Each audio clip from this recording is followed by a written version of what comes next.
আসসালামু আলাইকুম রহমতুল্লাহ।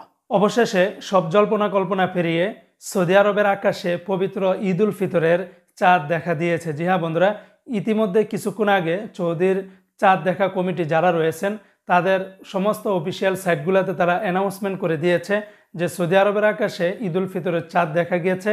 অতএব সৌদি আরবে এবছর 29টি রোজা হলো। আগামীকাল অর্থাৎ 30শে মার্চ 2025 সাল রোজ রবিবারে হবে সৌদি আরবের ঈদ উল ফিতরের প্রথম দিন। তবে এর সাথে সাথে আবার বিশ্বের বিভিন্ন দেশ যারা কিনা সৌদি আরবের সাথে রোজা শুরু করলেও তাদের ঈদটা হবে 31শে মার্চ 2025 সাল রোজ সোমবারে।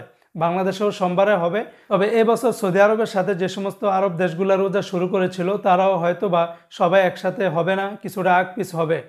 তো বন্ধুরা, সবাইকে জানাই পবিত্র ঈদ উল ফিতরের শুভেচ্ছা এবং ঈদ মোবারক। তাকাব্বালাল্লাহু মিন্না ওয়া মিনকুম। সবাই যার যার অবস্থানে থেকে ভালো থাকবেন, ঈদকে এনজয় করবেন। আসসালামু আলাইকুম রহমতুল্লাহ।